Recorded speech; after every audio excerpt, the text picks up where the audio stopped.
बसरा साहब, ये इल्ज़ामात हैं दोनों जानिब से, तहकीकात होंगी यकीनी तौर पर तो फिर चीज़ें सामने आएंगी, लेकिन अपोजिशन इल्ज़ाम लगाती है, वो पहले भी लगा रही थी, अब भी जब आप अपोजिशन में थे आप भी लगाते, ये एक सिलसिला है। लेकिन हुकूमत की जानिब से भी अब इल्ज़ामात आ गए और अपोजिशन के इल्ज़ामात के अंदर अब जो एक अहम चीज़ आई है वो साबिक एक सीनियर ब्यूरोक्रेट जो तमाम तर मुद्दा जो है वो इमरान खान साहब पर, आपकी हुकूमत पर और इमरान खान साहब के इर्द गिर्द जो तमाम लोग हैं उनके हवाले से वो डाल रहे हैं, उनके इंकशाफात भी होशुबा हैं। अब मुस्लिम लीग नून कह रही है जनाब बाकायदा तौर पर इसकी तहकीकात होनी चाहिए, अदलिया को नोटिस लेना चाहिए। तो ये आप पर इल्ज़ाम दोनों जानिब से क्यों लग रहे हैं, बल्कि तीन जानिब हो गए, ब्यूरोक्रेट साबिक वो भी ये बात कर रहे हैं। बिस्मिल्लाहिर्रहमानिर्रहीम। मुदस्सिर भाई आपका बहुत शुक्रिया। देखिए, ये बशीर मेमन साहब की बात के ऊपर मैं एक बड़ी आपके सामने सब्सटेंशियल गुफ्तगू रखना चाहता हूँ। पाकिस्तान के अंदर एक रिवाज चल पड़ा है कि अफसरान जो हैं वो मुद्दत मुलाज़मत जो ही पूरी करते हैं और वो मुख्तलिफ सियासी जमातों से रजू करते हैं, तो वहाँ अपनी एक स्पेस बनाने के लिए तो इस किस्म के मामलात को लेके आ जाते हैं। पहली बात तो यह है कि जब महसूस को अगर हम बशीर मेमन साहब की बात को मान लें, एक लम्हे के लिए हम उनकी फॉर द आर्गुमेंट से एक बात को मान लें, तो वो कह रहे हैं कि वज़ीर आज़म ने उनको अपने पास बुलाया और वज़ीर आज़म ने हुक्म दिया कि वो मुस्लिम लीग नून के और पीपल्स पार्टी के इन लीडरों के ऊपर जो है इंसदाद दहशतगर्दी की दफात के तहत मुकदमा दर्ज करें और अगर वो नहीं करेंगे तो उनको हटा दिया जाएगा और अल्टीमेटली उनको हटा दिया गया। इसका मतलब ये है मुदस्सिर कि जो नए डीजी लगाए गए होंगे, अगर इनकी बात मान ली गई हो तो उनको मशरूत तरीके से लगाया गया होगा कि आपने हर सूरत जो है वो एंटी टेररिस्ट जो 780 की दफात है उनके पर्चे देने हैं, मरियम के ऊपर भी और बाकी लीडरशिप के ऊपर भी। आप मुझे बताइए कि मरियम के ऊपर कितने पर्चे हुए एंटी टेररिज्म के तहत? कोई पर्चा हुआ? कोई दफात लगी दहशतगर्दी की उनके ऊपर? कोई बाकी लीडरशिप के ऊपर कोई दफात लगी उसकी? कोई पर्चे हुए? देखिए, मसला ये है सर वो तो कह रहे हैं ना कि उन्होंने करने से इनकार कर दिया, फिर मेमन साहब ने ये होने नहीं दिया। ये जो बशीर कज़ाब हैं उन्होंने तो इनकार कर दिया इससे, लेकिन प्राइम मिनिस्टर अगर ये चाह रहे थे कि मैंने हर सूरत करवाना है इसको और वो विलिंग थे और मसद थे इसके ऊपर, मसद थे कि मैंने हर सूरत इसको करवाना है, तो अगले डीजी को भी उन्होंने यही कहा होगा ना लगाने से पहले कि मैं आपको लगा रहा हूं लेकिन आपने लीडरशिप के ऊपर पर्चे देने हैं। अगर तो पर्चे हुए हैं एंटी टेररिज्म कोड के अंदर लीडरशिप के ऊपर तो प्राइम मिनिस्टर ने कहा होगा, अगर नहीं हुए तो बशीर कज़ाब को ये सवाल करना चाहिए था जब जहां भी वो टेलीविजन के ऊपर अपीयर हुए कि यही जुर्रत रंदाना आपने तब क्यों ना दिखाई जो आप दिखा रहे हैं, और अगर प्राइम मिनिस्टर इसके ऊपर इंसिस्ट कर रहे थे तो वो पर्चे अब क्यों नहीं हुए? क्या आप DGFIA नहीं लगे हुए? क्या प्राइम मिनिस्टर की जो है वो नहीं देख रहे सारे मामले को? देखिए, मसला क्या है, मसला सिर्फ ये है कि ये एक बड़ी एक स्मेर किस्म की कैंपेन है जो चलाई गई है। अगर आपने जो यहाँ पे बड़े हमारे जिन साहब ने उनको टेलीविजन के ऊपर बुलाया, अब मैं कहूँगा कुछ नहीं क्योंकि मैं उनको कुछ कहूँगा तो फिर आपके अंदर का सहाफी भी जाग जाएगा। मसला सिर्फ ये है सर, हम तो ये बात है ना कि सबकी बात हो, क्लियर हो, चीजें हो, इल्जामात की बात ही ना हो। जो इल्जामात, मैंने तो पहले ये कहा, जो बशीर मेमन साहब के इल्जामात हैं वो भी इल्जामात हैं, जो जहांगीर तरीन साहब पर लगे हैं वो तहकीकात के बाद वो भी निकल आएंगे, जो वो लगा रहे हैं राजा रियाज साहब के वहाँ से कौन कौन कैसे कैसे कह रहे हैं वो भी इल्जामात हैं। सबकी तहकीकात होना बड़ा ज़रूरी है। आप बात मुकम्मल करें, मैं फिर राना अशरफ साहब से जवाब लेता हूँ। जी मुदस्सर, मैं आपको सामने ये बात रखना चाहता हूँ कि मीडिया के कुछ हाउसेस के अंदर गवर्नमेंट और प्राइम मिनिस्टर के खिलाफ एक बड़ी कैंपेन है जो बड़े पहले दिन से जारी है, उनको नई बात नहीं है।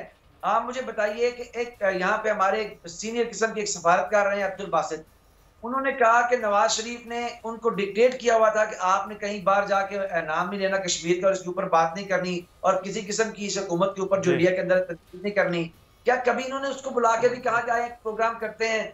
ये ज्यादा खतरनाक बात है कि मुल्क का वजीर आजम कह रहा है कि आपने नरेंद्र मोदी के ऊपर बात नहीं करनी, आपने कुलभूषण पे बात नहीं करनी, आपने कश्मीर पे बात नहीं करनी। उसको तो आज तक कभी किसी ने नहीं बुलाया, उसके इल्जामात की तहकीकात का मुतालबा भी कोई नहीं करता, ना उसके मुतालबात का मुतालबा किया जाता है, ना पूरी दुनिया के अंदर जो यहाँ चोरों और डाकुओं की ने पाकिस्तान की जागसाई की, ना उसके ऊपर प्रोग्राम किया जाता है। एक बशीर मेमन जो बशीर कज़ाब उतरा है हमारे ऊपर, उसके ऊपर सवाल जो है उठाए जा रहे हैं, लेकिन मैंने आपको लॉजिक से बता दिया। ठीक हो गया। ये अगर ये चीज़ें वज़ीर आज़म ने करना होती राना अशरफ साहब, तो वो अगले आने वाले DGFIA से भी करवा लेते। अगर ये तमाम तर चीज़ें करना होती तो वज़ीर आज़म तो फिर ताकतवर हैं, वो तो किसी से भी फिर करवा सकते थे कि ये सारे के सारा अमल, लेकिन वो है नहीं।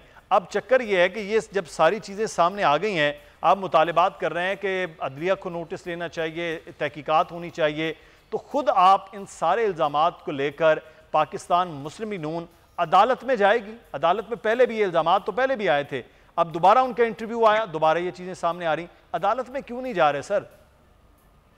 बिस्मिल्लाहिर्रहमानिर्रहीम। मुदस्सिर इकबाल साहब, मैं आपका शुक्रिया अदा करता हूं आपके बोल्ड टीवी का। मैं अर्ज सिर्फ ये करना चाहता हूं कि आज बशीर मेमन कज़ाब बन गया, और ये कज़ाबों का जो टोला है, ये अली बाबा 40 चोरों का जो टोला है, ये नैब नियाजी कठजोड़ जो हम कहते थे, ये बशीर मेमन जिसको आगे और भी कुछ कहा जा रहा है, ये हमने लगाया था, ये इन्हीं नाहल लोगों ने लगाया था।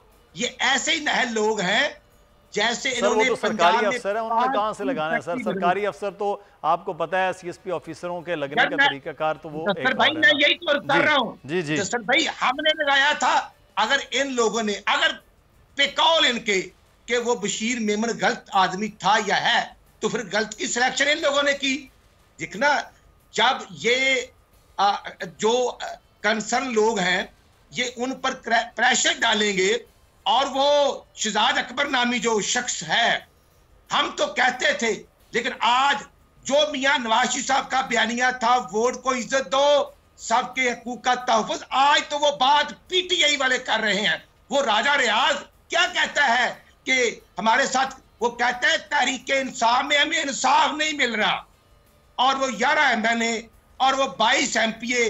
देखना, इमरान नियाजी ने एनआरओ तो दे दिया अपने आप को कि वो पहले उसी हेलीकॉप्टर से हमारी पंजाब गवर्नमेंट 25 जुलाई 2018 को भर रही थी, छीन ली गई आजाद एमएनएस को इसी हेलीकॉप्टर पर।